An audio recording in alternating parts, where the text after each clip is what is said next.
por nunca antes visto. Y entre las figuras públicas más piropeadas y también más golpeadas se encuentran Azucena Oresti y Pamela Cerdeira. ¿Por qué ellas? ¿Qué les escriben? ¿Cómo lo digieren? Hoy hablo con ellas del amor y el odio en el espacio público. Bienvenidos a esta conversación de largo aliento.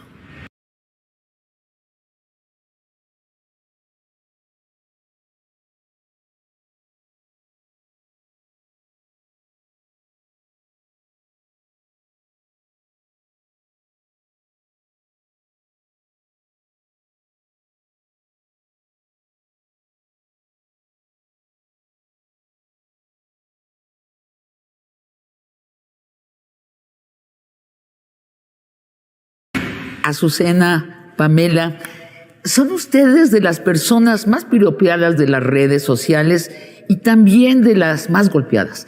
Yo quisiera que hoy habláramos de esa violencia.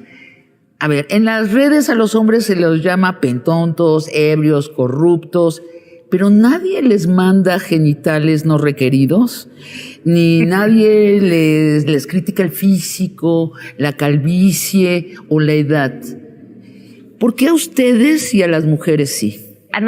Yo creo que entender eso, entender que no es personal, sino que es porque somos mujeres, te ayuda a sobrellevar. Lo que nos pasa a nosotras les pasa a todas en el mundo entero. Somos más juzgadas y juzgadas desde lugares distintos. A mí me pasaba es que no traes tacones, no inventes. O sea, por eso la televisión me cuesta mucho trabajo, porque creo en los contenidos. O sea, no me estás oyendo, me estás viendo. Exacto. O sea, ¿qué te importa si no traigo tacones, si lo que te estoy diciendo es muy, muy importante o es muy relevante? Y en redes sociales, además de que nos ven otras cosas, ¿no? Las mujeres, si envejecemos, es más difícil que consigamos trabajos. Los hombres, al contrario, si envejecen, entonces adquieren más experiencia y pueden cobrar más por sus trabajos. En el caso de las mujeres, la violencia es distinta. Es decir, a todos nos pueden decir chayoteros, burros, lo que quieras. Pero además a las mujeres y te voy a violar, y te voy a no sé qué, o tú y tu pasado con no sé qué. O sea, siempre tiene que ver algún medio sexual en el camino, ¿no? O sea, te tienen que sexualizar a ti o tu trabajo. Azucena, ¿qué te dicen a ti que no le dirían a un hombre? ¿Puta? Por ejemplo. Famosamente te lo dije. Perdón que lo diga tan abiertamente, pero no sé. Hola, antes, sí. Pamela, hola, gracias por invitarnos. Sí. Antes, puta. No. Sí. Sí parecía, no, perdón. Oye, puta, perdón que lo diga tan claramente, pero eso nos dicen. Sí. No, a los hombres no les dicen putos. No. A nosotras sí. Seguramente eres soltera, seguramente no tienes hijos, seguramente no tienes tal cosa. Y un largo amargada, les gusta mucho esa palabra, ¿no? Sí. De vieja amargada. Y sí es personal, o sea, es de todas las mujeres. Es personal. Pero sí es personal. Es personal, ¿no? Y sobre el cuerpo mucho. Sí, porque, ¿y esta güera de dónde salió? ¿Y esta quién es? ¿No? Exacto. Perdón, yo no soy una belleza arrasadora, ni mucho menos. Pero luego la gente dice eso, ¿no? Es que la tienen ahí por el cuerpo, porque se acostó con el jefe, porque le dio las no sé qué a no sé quién. Seguimos usando esos argumentos que yo pensé que los habíamos dejado atrás. Te juro que pensé que esos argumentos ya no funcionaban. Bueno, argumentos entre comillas. Esos ataques ya no funcionaban ahora. No, perdónenme, pero no me acosté con mi jefe. No. Encerradas en la burbuja del feminismo, hemos creído que todo el mundo ha caminado con nosotros y resulta... ¿Dirías, Pamela, que la gran masa no? No, por supuesto que no. Okay.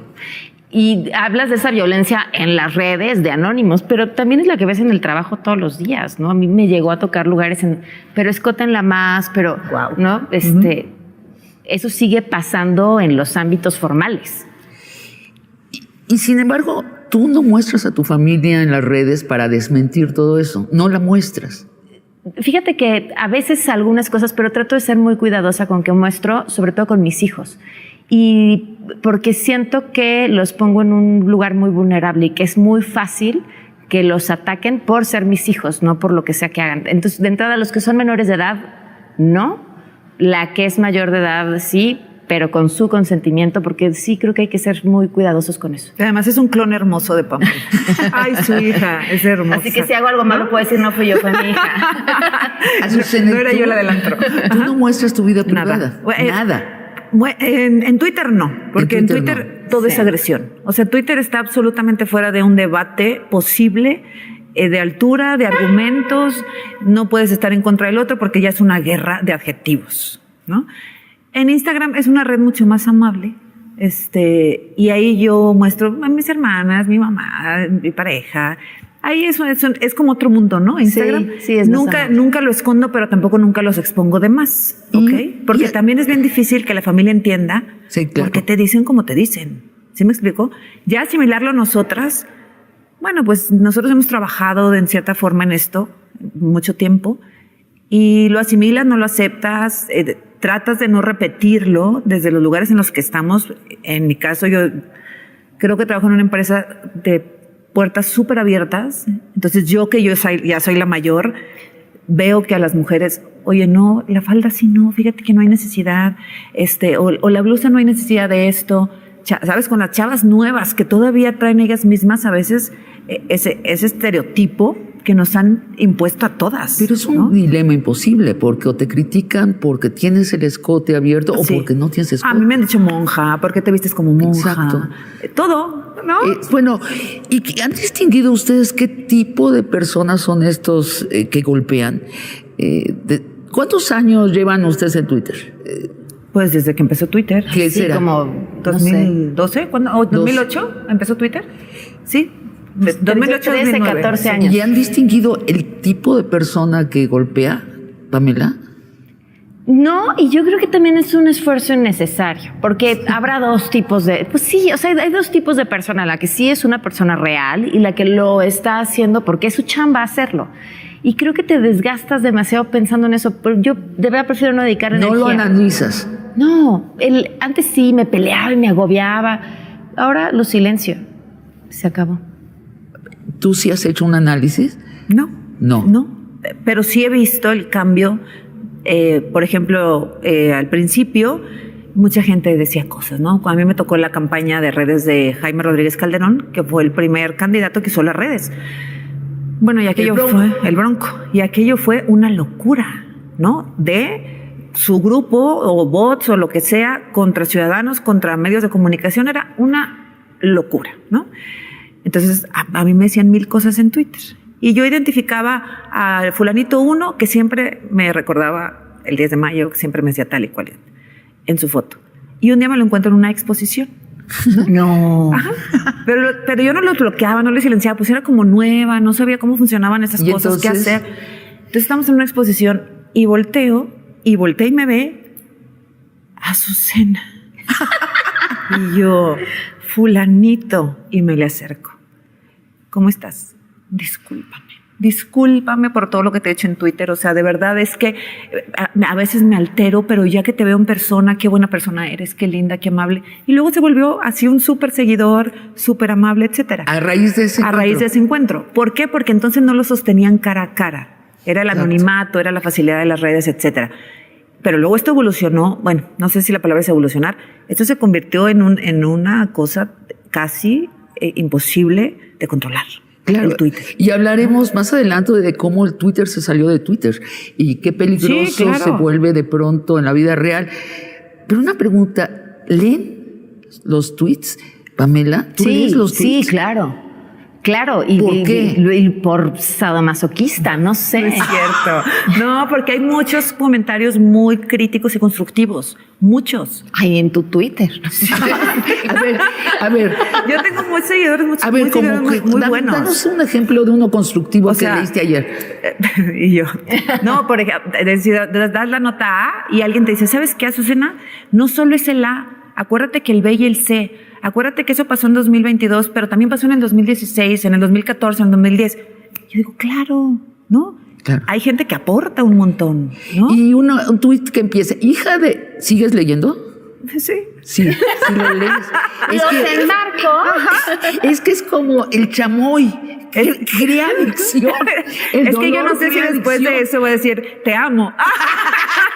No es cierto. O podría decir hija de la reina. No, fíjate Isabel, ¿no? que se vuelve una lectura selectiva bien fácil, porque tus ojos caminan tan rápido por el Twitter que puedes ir seleccionando rápido, ¿no?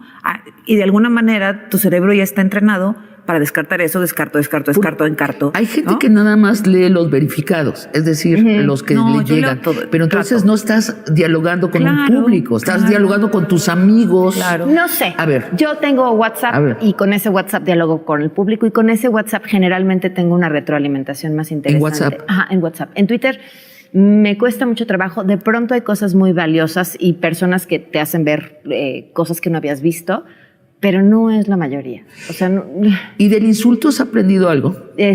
pues una vez me mandaron a hacerle un sándwich a mi marido y no estar hablando de política. Ahora me sale muy bien el sándwich. Del insulto no. ¿Sabes qué? Aprendes, yo creo que a hacerte la piel un poco más gruesa. Y ya. Y agarrar tus miedos y tus inseguridades y mandarlas a otro lado. Porque antes vivíamos en una especie de espejismo, es decir, creíamos que el público era benevolente en general, eran buenas personas, era el pueblo bueno. Es que yo tenía esta sensación que la mayoría de la gente, si veía tu programa, era porque te quería ver. Y no, hay gente que te ve porque te odia. Y pero te quiere ver, es una elección. Claro, pero descubrí que el público es mucho más complejo y también el público cambió, porque el público al tener la oportunidad de expresarse, a veces se topa con una gran inexperiencia de comunicarse. Entonces recurre al insulto fácil y después no sabe muy bien cuál es el papel de ser público. Es un cambio, yo creo, social importante, que los muchos se comuniquen con los pocos, es lo que está sucediendo. Yo creo que tenemos que aprender del insulto y todos lo sabemos en el fondo, hasta los que insultan, que necesitamos dar el paso a la argumentación. Hasta los que insultan estoy segura que se sienten frustrados por no tener un argumento con qué decirte lo que piensan, cómo expresarlo con palabras correctas. Yo coincido, estamos en una comunicación de pastelazos, por lo pronto. Y al respecto, háblenme del tiempo, hace 10 años, en donde los insultos, los golpeteos, las perturbaban. ¿Existió ese tiempo, Pamela? Es que quiero irme un poquito más atrás, porque tú hablabas de que Twitter nos enseñó que este público estaba detrás. Yo empecé haciendo radio hace 20 algunos años y desde el principio esa lección me la dio la radio, porque estaba en una cabina donde yo contestaba el teléfono en el corte comercial y entonces si había dicho una tontería mientras estaba al aire, de inmediato en el corte ya tenía alguien diciéndome, no, eso que dijiste no está bien porque esto.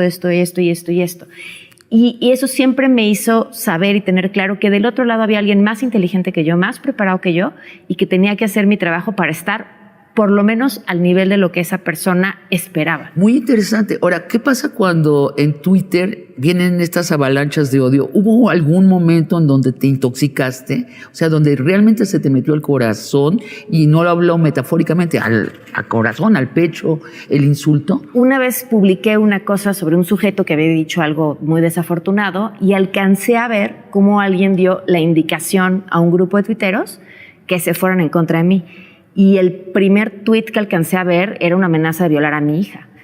Y yo decía, madre, me habla del adolescente, me habla de la que acaba de nacer. Esa angustia y además no se lo puedo decir a nadie, ni a mi esposo, porque este dolor que siento ahorita, que es imaginario de cierta forma, porque eso no va a pasar, no quiero que lo sienta él también. Entonces es un coraje, una frustración. Apagué el teléfono, me deshice de él 2 días, le encargué a alguien que bloqueara los comentarios de este grupo de personas y ya. Sí, a mí tuve dos momentos. Al principio, con el Bronco, que eran muy violentos, muy violentos. El Twitter pasó a la calle, ¿no? A salir a la calle a que te agredieran. Te gritaban. Ajá, en la calle, ¿no? Monterrey, un lugar donde no nos conocemos todos, no es cierto. Son primos. No es tan chiquito, no es nada de eso que todos... Mega plaza, cabe todo. Sí, ¿no? Pero... pues la gente te conoce porque los noticiarios son muy importantes, claro. ¿no? Son muy seguidos en Monterrey y entonces te veían y era, ¿no? Del Twitter pasaba a la realidad. Esta fue una época para mí muy dura, muy difícil emocionalmente. O sea, en esta tengo que decir, se me pegó, yo despertaba Y decía, Dios mío, no puede ser. Otro día.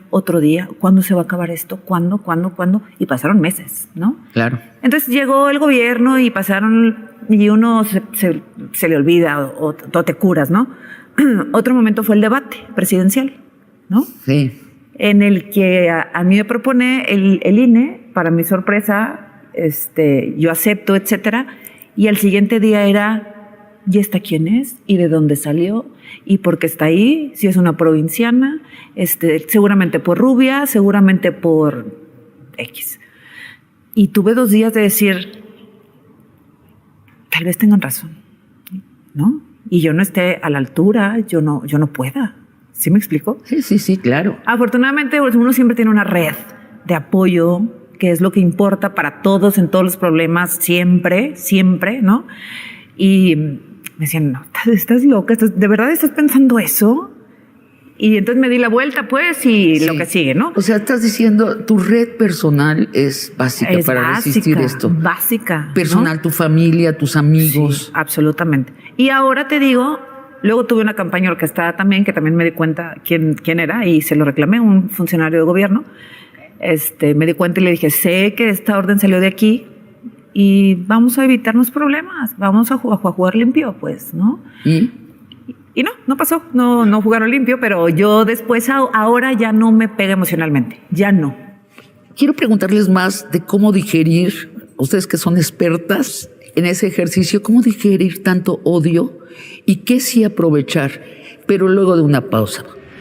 Azucena, platícanos de este jefe del narcotráfico que te atacó directamente. ¿A qué reaccionó este jefe del narcotráfico?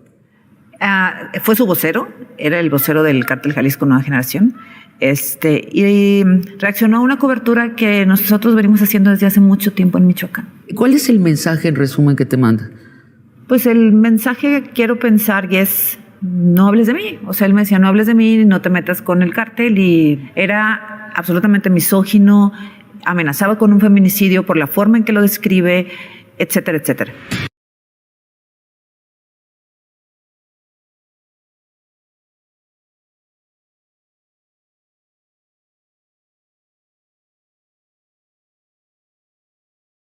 Pues yo las veo libérrimas en sus programas hoy día. Eso quiere decir que ustedes han diseñado un proceso para el odio. Azucena, ¿qué haces para digerir el odio? No lo dijeron. O sea, ¿Lo asumes? pienso que sí, creo que tenemos que rectificar entre el mensaje o el hecho y la respuesta. Tenemos que entender que nos debemos dar un espacio antes de explotar, de responder, de escribir. ¿Cuántos tweets escribes que no mandas? Bastantes. Algunos, ¿Más ¿no? de los que mandas? Pero ¿sabes qué? Sí, lo escribo, Sí. lo vuelvo a leer, lo leo otra vez y digo, no, sí, sigue, claro, va, ¿no?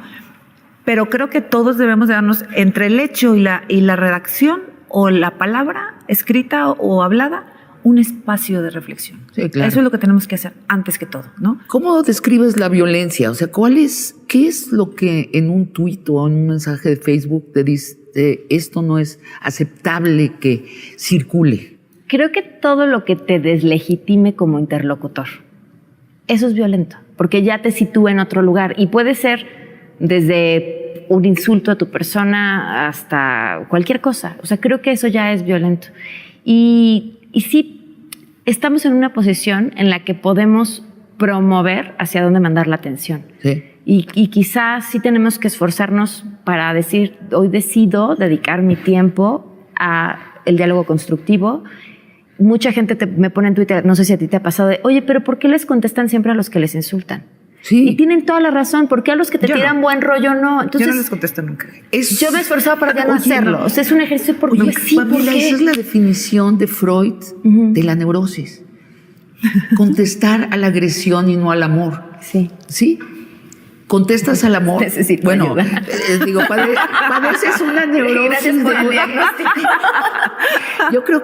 Yo creo, a mí también me lo preguntaron en Twitter y ahí me detuve y dije, sí es cierto. Claro, no tiene Y además, sentido. ¿a quién le estoy ganando? Ajá. Oye, a mí me pasaba que lees la nota en el periódico y luego pasas 20 minutos más leyendo los comentarios. Hasta que me caché y dije, bueno, ¿y esto qué? O sea, ¿qué me aporta lo que señor anónimo está? O sea, no me va a sumar nada. Lo tienes que leer desde un punto de vista en el que sepas que no te va a dañar. Solo lo constructivo, de verdad. Yo no respondo insultos y eso. Cada cosa que lleva un calificativo silenciado. Puedes estar en desacuerdo conmigo, pero de una manera respetuosa. Un programa con idénticas preguntas con el presidente de México. Porque yo creo que ¿Vas a entrevistar al presidente de México? No, estoy haciendo una metáfora. Dije, wow, qué suerte. Lo que me refiero es que hay algo que se ha twitterizado en nuestra cultura política. Y creo que el presidente, por ejemplo, en las mañaneras está respondiendo a bote pronto, sin ese espacio intermedio, a la agresión o a la frustración, ¿no? Le rechazan su presidente, su embajador en Panamá. Esta canciller es la Santa Inquisición. Eso es cultura Twitter. Es un presidente Twitter. Esta cosa inmediata y sí crea una bola de nieve de odio. Y en ese sentido les quiero preguntar, ¿cuál es la diferencia de los manejos del gobierno de Peña con los comunicadores a los de la 4T? Los de la 4T es obvio que tienen redes de bots. Yo no sé quién maneja esas redes, puedo suponerlo, pero no lo sé. Pero sí hay redes de bots. En época de Peña lo había. ¿Y de qué calidad eran, Pamela? Sí, distintos. Yo me acuerdo mucho que en épocas de Peña, por ejemplo, cuando había algún tema de gobierno importante que los hacía quedar mal, de inmediato se hacían hashtags con temas racistas, homófobos, ¿te acuerdas? Y todo el mundo decía, ¿pero por qué están publicando este hashtag que es terrible? Y la gente se enganchaba con esa conversación y el tema de gobierno pasaba. Para desacreditar al comunicador. Si te fijas, sí, en estos 3 años eso no pasa. En estos 3 años eso no ha pasado. Al contrario, aquí son ataques directos contra las personas, contra los comunicadores. Entonces, claro que es un ejercicio de censura. Mira, ataco para que te calles. Me voy a meter en ese tema de tu vida personal o es que es cierta todo. altura. No. Voy a hacer el paréntesis del Estado de México, por ejemplo. Tú dices, todos los días roban 9 combis. Ajá. Me quedo corta, creo. Y entonces, oye, este video de la combi, gobernador, de resultados tal. ¿Y cuál es el hashtag? ¿Cuál está en trending topic? Salario rosa. Salario rosa. Salario rosa siempre es trending topic. Entonces tú dices, ¿cómo? Eso hacen, esa es la estrategia de algunos gobiernos, como decía, de los gobiernos pasados. No ataco respecto al problema real, sino que desvío la atención al salario rosa. ¿Me explico? Siempre que hay un problema en el Estado de México y se denuncia, el hashtag es salario rosa. Esto que entregan a las y a las beneficiarias, ¿no? Les piden que estén. Entonces, esa es la diferencia. Claro, yo no digo que hay menos libertad de expresión ahora que antes. No nos confundamos, ¿no? Son tiempos absolutamente distintos. Pero sí ahora el ataque es muy directo y tú dices, ¿personal? Sí. Sí, personal. Y hay lo que llamamos la polarización, que quiere decir que en el país pues hay 2 bandos políticos, pro AMLO y anti AMLO. O sea, casi no hay opinión que se permita trascender si no pertenece claramente a un bando. Es más, cuando a mí me entrevistaron la semana pasada y yo decía, es que a mí me parece muy bien Jesúsa de embajadora. Sin embargo, Jesúsa no viene del servicio diplomático. Tal vez debería irse a Perú, donde sería dinamita. No sé si un centro financiero es el adecuado para un artista como Jesúsa. Bueno, los anti-AMLO lo agarraron. ¿Ves? Ya se decepcionó de su voto por López Obrador y los pro AMLO,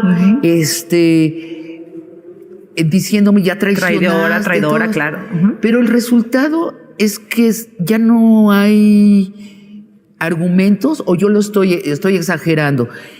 Hemos roto el nivel de el lenguaje largo. Este programa se llama Largo Aliento, como una reacción a esta idea de que todo tiene que ser snackable. En lo que te comes una papita ya tiene que estar toda tu opinión, como es Twitter. ¿Ustedes creen que hemos destruido ese nivel de conversación? Yo creo en general? que estamos polarizados, total y absolutamente. en las familias, en los grupos de amigos, ¿no? O sea, hay veces que uno tiene que poner reglas, no hablemos de esto ni de esto, dejemos el celular allá, ¿no? Si antes era la religión, por ejemplo, ahora es la política, pero la política del presidente López Obrador. ¿Por qué estamos tan polarizados? Por culpa del presidente López Obrador. Él es el responsable de la polarización. Él polariza de esa forma tan peligrosa que él no mide lo que está diciendo, o quiero pensar que no mide el impacto de sus palabras y lo que puede generar en la vida real, en la gente. ¿Estarías de acuerdo, Pamela? No, yo creo que sí lo sabe y es bastante listo y lo usa a su favor. Yo estaría muy preocupada si fuera López Obradorista, porque es una corriente que no tiene espacio para disentir o criticar. O sea, cualquiera que haga una ligera crítica o cualquiera que no esté de acuerdo con algo, automáticamente está tachado de traidor. ¿Qué clase de movimiento es ese? Por un lado. Y por otro lado, y esto me lo dijo una persona en la calle y me parece que tiene un buen punto, y me decía, el problema es que ustedes en la televisión y en la radio están contando el mundo Twitter y la vida allá afuera no es Twitter. El otro día asaltaron a una señora y 5 personas fueron y le ayudaron. Claro, ninguna de esas personas fue a preguntarle si era obradorista o no, si estaba de acuerdo con el uso del cubrebocas. O sea, sí estamos tan metidos en nuestros teléfonos que de pronto estamos dejando de ver ese otro mundo que está allá afuera. Pero sí lo contamos, sí lo contamos. Creo que sí lo contamos. Pero ¿no crees que estamos demasiado metidas en el sesgo Twitter? Lo que pasa es que el presidente es demasiado omnipresente. Eso está ¿no? cañón. Entonces la conversación gira todo el tiempo en torno a él. ¿No y está bien nuestra consecuencias. responsabilidad como comunicadoras de que sea tan omnipresente? En este programa, por ejemplo, hemos hecho un esfuerzo muy claro el equipo de tratar temas que no trata el presidente de la mañanera y que consideramos importante. Estamos probando cómo nos va a ir de rating. No está garantizado el rating, ¿no? Ajá. La vas a romper. No, es que el miedo es el contrario. Sí. Que como no está en el candelabro, que el presidente es el que pone los lugares en el candelabro, no va a ser, porque, insisto, nuestro espectador, yo creo que hemos pecado los comunicadores también de seguir al presidente demasiado, textualmente. Pero creo que el espectador también padece de lo mismo. No lo sé, o sea... Es posible, pero también es posible equilibrar. A mí sí me gustan mucho las notas sociales, ¿no? De solidaridad. Todavía creo que los seres humanos somos buenos, ¿no? Lo dije como... Somos el pueblo bueno. Te estabas convenciendo. Que evidentemente somos buenos y que a pesar de ver lo que vimos con el tráiler en Veracruz, ¿no? Con la rapiña y el chofer muriéndose ahí, agonizando y que nadie le ayudó, que esa es la excepción y no la regla. Entonces yo sí trato de equilibrar, pero cuando ves al presidente violentando ciertos derechos y violentando a ciertas personas, no puedes decir, esto no lo voy a tocar. No, presidente, perdón, las mujeres no somos esto, el feminismo no es esto, las periodistas no somos esto. O sea, de alguna manera sí hay que equilibrar porque su voz es muy, muy fuerte. Yo creo que las mujeres lo hemos hecho muy bien, también porque tenemos el movimiento más grande del país, el feminismo. El presidente ha desacreditado 1000 veces al feminismo y nosotros sí, aprovechando que somos una buena parte de los comunicadores de este país, le hemos corregido la plana. Y ni hablar, y no le gusta, pero es nuestro trabajo. No le gusta, no nos hace caso. Porque ni nos escucha, ni nada, ¿no? Él sigue pensando que es un movimiento manejado por el PAN. Pero feminismo. las mujeres vamos a seguir ahí cuando Así él ya es. no esté ahí. Entonces... Ahora, hablemos de las amenazas. La semana pasada entrevisté a 3 periodistas mujeres de distintas partes del país. Ellas consideran que la mitad del país está silenciado entre los gobiernos estatales y el narco. Hablemos de ese embate. ¿Les llega por Twitter noticias del narco, de funcionarios estatales? Alguna vez pocas me han llegado a mandar algún tipo de información y yo digo, para que la con esos temas no me meto. No son temas ni que sepa ni que me interese cubrir y ya. O sea, no, es un tema que... Bueno, estas mujeres lo que dijeron es, les pregunté, ¿y las silenciaron? Y dijeron, sí. Una se fue de su ciudad, o sea, es periodista, pero ya no en su ciudad.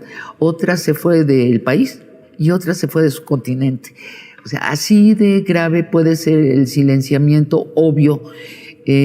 Azucena, platícanos de este jefe del narcotráfico que te atacó directamente. ¿A qué reaccionó este jefe del narcotráfico? Fue su vocero, era el vocero del Cártel Jalisco Nueva Generación, y reaccionó a una cobertura que nosotros venimos haciendo desde hace mucho tiempo en Michoacán, mucho tiempo. Y yo supongo, no lo sé, es cierto, a la cobertura de un grupo de autodefensas, ¿no? Que le estaban combatiendo ahí el territorio al Cártel Jalisco Nueva Generación. Pienso, no lo sé de cierto, no me interesa investigarlo, etcétera. Pero ese fue, creo, la molestia desde hace mucho tiempo, porque Guerrero, Michoacán, Tamaulipas, Veracruz, es gente que está sufriendo el asedio del narco de una forma brutal. O sea, brutal, ¿no? Y no podemos quedarnos callados y simplemente decir, es derecho, ¿no? De cada quien. Por lo menos yo simplemente decir, es que no voy a cubrir ese tema porque, pues no, hay gente que se está muriendo de hambre, que están viviendo en la sierra, desplazados en la sierra con niños muriéndose de hambre y de frío. No puedo, ¿no? Entonces traíamos esa cobertura, pero no nada más de Michoacán, de Guerrero, de Veracruz, de Tamaulipas y de otros estados de la República. Hubo algo que yo no tengo identificado, que molestó particularmente en el cártel. ¿Y el vocero tiene un vocero oficial? Uh-huh. Sí, tiene un vocero que está en los videos institucionales, déjame, ¿no? Del narco. Porque es que tienen todo un equipo de propaganda, de comunicación, claro. ¿Y cuál es el mensaje, en resumen, que te manda? Pues el mensaje que quiero pensar y es, no hables de mí. O sea, él me decía, no hables de mí, no te metas con el cártel y listo. Bueno, y te dice puta y te dice además que llegaste a donde estás. Sí. Perdón que me ría, pero sí es que es ridícula la intrometer en un asunto tan serio una frivolidad de esa índole. Y además una cosa de feminicidio, ¿no? O sea, porque eso tenía muchas lecturas, era absolutamente misógino, amenazaba con un feminicidio por la forma en que lo describe, etcétera, etcétera. Y bueno, pues fue así. Yo recibí, tengo que decirlo, y nobleza obliga, el apoyo del gobierno del presidente López Obrador, el apoyo del presidente López Obrador en la tribuna de Palacio Nacional, de otros funcionarios, etcétera. Pero lo que me dolió, déjame ponerlo en esos términos, fue que al miércoles siguiente me sacaron en la sección de quiénes quieren las mentiras. ¿Para equilibrar? Al miércoles siguiente, ¿sí me explico? Y eso me hizo pensar en lo inhumanos que pueden ser los gobiernos. No era evidentemente una mentira lo que yo había dicho en la sección, no recuerdo ni qué me habían sacado, qué nota, pero era evidentemente una falta de consideración absoluta de parte de ellos el meter 3 días después de que me amenaza el Cártel Jalisco una sección de quiénes las mentiras, poniéndome como una periodista mentirosa, corrupta, falsa, etcétera, etcétera. Y fue cuando dije, qué inhumano, qué gobierno tan inhumano y tan insensible y tan duro. ¿Cómo se vive una amenaza de muerte de una fuente tan asesina, tan naturalmente asesina, ¿no? Gente que mata diario. ¿Cómo se vive, Azucena? ¿Dormiste bien esa noche? ¿Qué? Fíjate que no lo desestimo para nada. Duermo bien, seguí haciendo mi trabajo además, porque muchos me decían, no salgas, ya no, espérate, vamos a darnos una semana, pensémoslo con cariño. Mi familia, mis amigos, mis compañeros de trabajo, mis directivos, tú lo que tú decidas está bien, dinos qué quieres hacer. Nada, quiero salir porque por otro lado, si logran callarnos con una amenaza, se nos acabó la vida a los periodistas, se nos acabó de verdad la libertad. Entonces se vive desde ahí, desde la disyuntiva de la familia de deja todo y vente ya, a la pasión por el oficio. Perdón, a lo mejor se escucha cursi, pero uno informa con la intención de hacer un servicio a la gente, ¿no? Entonces yo pensaba, ¿cómo voy a abandonar? Fíjate, tal vez no sea ni siquiera relevante, no haga un cambio, etcétera. ¿Cómo voy a abandonar yo ese tema cuando la gente de Tepalcatepec o de Aguililla o de etcétera están ahí en una cueva metidos? ¿Cómo lo hago, no? Tuve mucho apoyo del gobierno, eso lo agradezco. Me generó mucho conflicto el pensar en los compañeros que no están en la Ciudad de México. O sea, eso me generó mucho trabajo superarlo emocionalmente. Pensar que yo estando aquí tenía un riesgo de que me mataran, me hizo mucho más visible el que los compañeros no sé cómo viven. La gente que está en Guerrero o en Michoacán o en Veracruz o en Tamaulipas. Les comentaba, a veces no se puede vivir. Entrevistamos a la que fue la mejor amiga de la periodista Bridge, ¿no? Uh-huh. Y ella, o sea, te narra cómo a su mejor amiga llega un señor, se baja una camioneta, le pone una pistola y le dispara 8 balazos en la cabeza. Y cuenta algo muy especial que me encantaría contarles. Ella dice que después del asesinato, ella no se quería ir. Ella estaba tan enojada, tenía tanta adrenalina, que dijo, ahora me quedo y los pongo en su lugar. Yo creo que el periodismo tiene mucho que ver con ese desafío que tienen los periodistas y que a veces vivimos de pura adrenalina.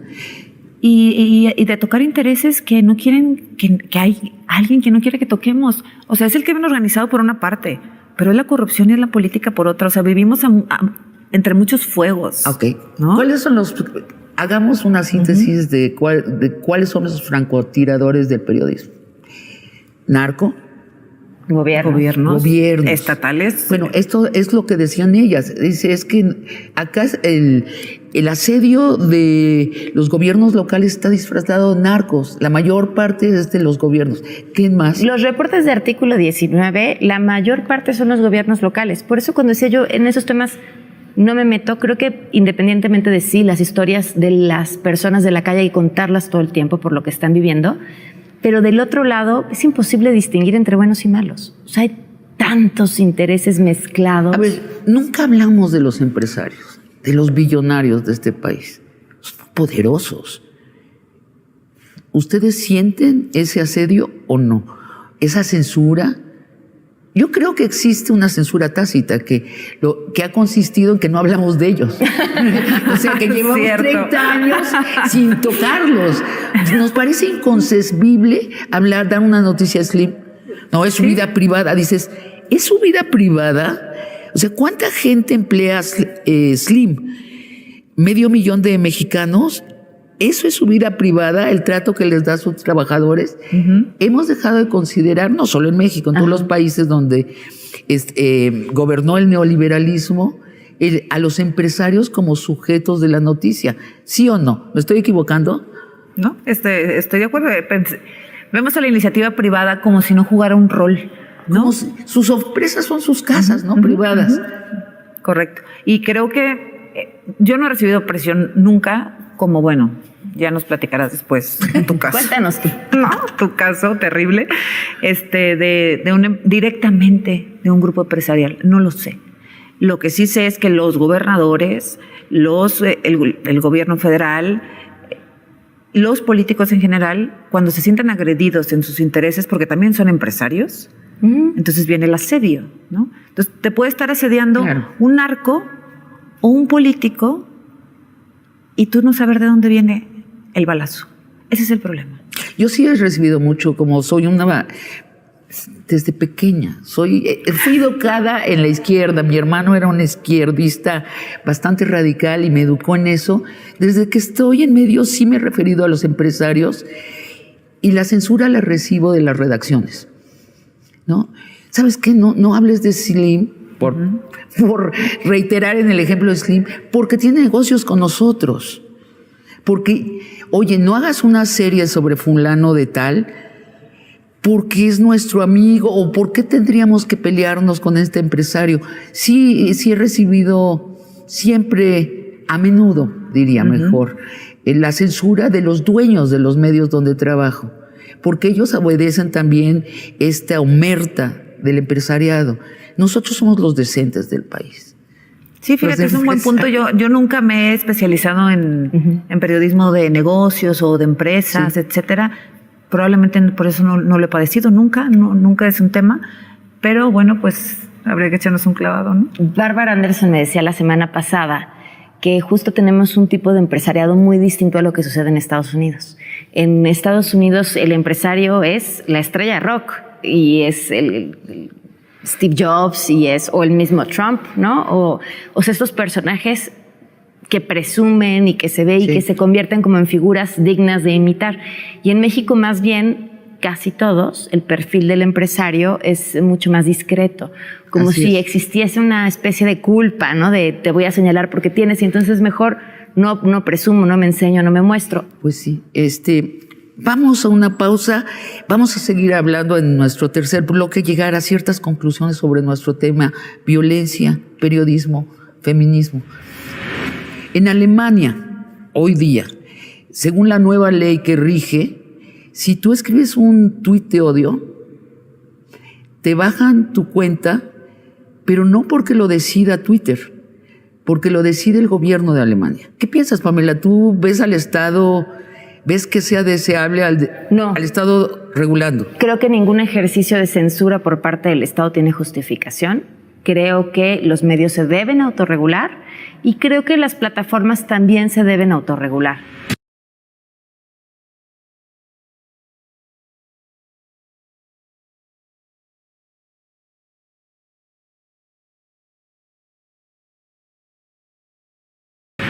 Pues regresamos con la Reina del Sur y Emma Coronel. Ay, perdón. No, perdón, ese era otro programa. O las difamé. Luego les contamos por qué. Me avisas cuando hagas ese programa. Les decimos por qué. Pamela, ¿tú? Les voy a decir por qué. Porque lo dieron un lipstick a Pamela, que dijeron, solo tenemos este gloss, pero te puede arder un poquito de hinchar los labios. ¿No? Claro, perdón, gracias por... Sí, gracias para poner en contexto, ¿no? Por justificarme, muy amable. Pamela, dime. Tú nos reuniste a varias periodistas para que en un sitio digital llamado Opinión 51. 51 porque las mujeres somos el 51% de la población. ¿Por qué sentiste la necesidad de abrir ese sitio? Partió de una investigación que hizo Ibabel Arroyo, en donde encuentra que en México hay 50 mujeres escribiendo columnas de opinión y 500 hombres. Y además de esas 50 mujeres, no recuerdo bien si es 1 o 2 terceras partes, no cobran para los medios por los que escriben. El 10%, y además de ese 10%, la mayoría no cobran. No cobran. Lo hacen gratis. Y no solo lo hacen gratis, nos sentimos libres. Sí. Libres y agradecidas por poder escribir en esos medios. Y eso implica, o sea, hacerlo gratis implica otras cosas. Implica no tener una protección legal del medio para el que estás escribiendo en caso de una demanda o cualquier cosa. Y entonces creo que partíamos de ahí. Yo decía, pero si yo cada vez que subo un tweet con lean mi columna en donde sea que esté, pues eso el medio lo está monetizando. Claro. Por 1 o 2 clics que lleguen. Busquemos nuestro, donde lo moneticemos y nos lo repartamos y pues construyamos algo nuestro. Creo que ese es el punto de partida. En el camino han sido unas cosas maravillosas las que hemos encontrado. Ustedes me podrán decir su experiencia. De entrada, creo, escribimos desde otro lado. Por alguna razón, Opinión 51 nos da ahí sí una sensación de libertad. No sé si es sentir que no tenemos que demostrar nada, si es sentirnos seguras porque estás arropada por 79 más como tú. Pero también creo que es decirle a los medios de comunicación si hay otras formas de trabajar, si hay otras formas de ser un medio y de que sea rentable. Y yo creo que cuando escribo para Opinión 51, que me disculpo, han pasado algunas semanas que no he cumplido. No vine aquí a ver cuándo me dabas tu columna. Solo por eso vino. Sí. Tengo la creencia que la mayoría de la gente que me va a leer son mujeres. No. ¿Estoy equivocada? Sí, estás equivocada. Okay. Muy Qué equivocada. interesante. A pesar de que todas las plumas son de mujeres, sí. ¿Cómo se reparte los que se han suscrito? No tenemos datos demográficos específicos porque la plataforma que usamos no nos los da, pero por los correos podemos más o menos tratar de identificar a algunas de estas personas y yo creo que van un 50-50. ¿De verdad? Sí. ¿A los hombres les interesa lo que opinan las mujeres? Claro. Por supuesto. Oye, es que a ver, no es una plataforma de mujeres, es la plataforma donde están las 80 plumas más importantes del país. ¿Es que son todas mujeres? ¿Por qué nadie levantó la ceja cuando abrieron el periódico, cualquier periódico, y se dieron cuenta que eran todos hombres? ¿No? Porque además no es opinión, perdón, Sí, ¿no? que es la primera vez que hay un sitio como este en el mundo entero. Ajá. En el mundo. Y no es necesariamente feminista. O sea, al principio como que los hombres pensaban, ay no, bueno, estas señoras van a empezar con el feminismo y esos temas, ahí ¿no? a las clases de cocina. O sea, y resulta que Opinión 51 es la opinión que cada quien quiera dar del tema que quiera. Sí, y tienen distintas inclinaciones. Ajá. Ahora, yo leo los comentarios de Opinión 51 y no tienen nada que ver con el resto de los periódicos, ya no digamos con Twitter. Son alabatorios, son críticos en buena onda, pero sobre todo son alabatorios, agradeciendo, piropeando a la columnista. ¿Por qué? Porque cuidan sus $7 mensuales, yo creo. Una es esa, o sea, estás pagando por poder leer algo y entonces lo que escribes construye. Y ahí sí leer los comentarios vale la pena. En mi opinión, el ejemplo que yo he podido ver más claro, una columna sobre la historia de un chiquito en Oaxaca con cáncer y las dificultades de su mamá para conseguir que lo operaran. Y una de las lectoras escribió, oye, yo tengo un hijo que pasó por cáncer, hay que ayudarlos. Y le decía, no, espera, o sea, intentemos que los medios que tendrían que ayudarlo lo ayuden. Y volvió a responder, no, si tenemos para pagar $7 al mes de una suscripción, tenemos para apoyar de alguna manera a esta señora. Y se juntaron, gracias a los lectores de opinión, una buena cantidad de dinero que le donaron a esta señora. Eso es construir. Imagínate que eso lo pudiéramos trasladar a Twitter o a los demás diarios del país. ¿Qué país seríamos? No, claro, Twitter, ahorita ya nos hemos vuelto ocultos en el algoritmo de Twitter, o sea que fomenta la violencia, el contraste. Podría haber una red que se llamara Feel Good, que el algoritmo premiara, incentivara el estar de acuerdo o la argumentación creativa, no destructiva. Yo en ese sentido les quiero preguntar, en Alemania, hoy día, según la nueva ley que rige, si tú escribes un tuit de odio, te bajan tu cuenta, pero no porque lo decida Twitter, porque lo decide el gobierno de Alemania. Híjole. Y previamente, cuando había, y esto en años anteriores también era cierto, cuando era de odio llegando a la amenaza física, o cuando era de odio usando lemas y símbolos nazis, tocaban a la puerta de tu casa. Y no era Twitter, era la policía. Y te llevaba por crimen de odio. Yo creo que los alemanes entienden algo sobre el discurso de odio, porque 2 veces se les ha destruido el país, pero completamente, hasta los cimientos. Se ha vuelto cascajo ese país debido a que el discurso de odio se convirtió en una guerra mundial. Pero 2 veces le sucedió. ¿Qué piensan ustedes de esto? Yo pienso que somos capaces de autorregularnos. O sea, en Twitter tenemos que aprender a autorregularnos y entender que un tuit de odio contra alguien que te cae bien o te cae mal es un tuit de odio. Lo hemos logrado. Denunciemos a tal agresor, a tal acosador, a tal persona, denunciémoslos juntos y Twitter baja la cuenta. Luego habrá por un rato y etcétera. Por un rato, y soportamos mucho odio intermedio, ¿no? Pero creo que la autorregulación siempre es mejor que la censura. A que alguien externo, a eso que se llama sociedad, que quién sabe qué es. Porque bueno, Alemania, aparte, ¿qué es un discurso de odio en México? ¿Quién lo va a decidir? Porque en todo caso, tal vez ninguna parte de la mañanera puede entrar a Twitter, o probablemente ninguna parte de algunos debates de los periodistas y los comunicadores puede entrar a Twitter, porque hay mucho odio también en los debates, hay que entenderlo y hay que aceptarlo. Pero tendríamos que crear una cultura alrededor del lenguaje. ¿Qué es odio? Es una muy buena pregunta. ¿Qué es un tuit de odio? Pues tendríamos que saberlo, tendríamos que acordarlo, pues. ¿Qué piensas, Pamela? ¿Tú ves al Estado... ¿Ves que sea deseable al Estado regulando? Creo que ningún ejercicio de censura por parte del Estado tiene justificación. Creo que los medios se deben autorregular y creo que las plataformas también se deben autorregular. Les falta muchísimo. Cuando dices las plataformas, ¿quiere decir la gente de Twitter o los tuiteros? Twitter, Facebook, o sea, ellos tienen ciertas políticas, les falta un chorro, trabajan en ello y creo que a nosotros lo que nos falta es educación en civismo digital. Lo que no puedes decirle a alguien viéndole a la cara, no se lo pongas en Twitter. Y hay que aprender a comportarnos así y a entender que lo que decimos tiene consecuencias. Última pregunta. ¿Es una gran época para la comunicación humana o es una época trágica? Pamela. Son tiempos interesantes, así como en Maldición China.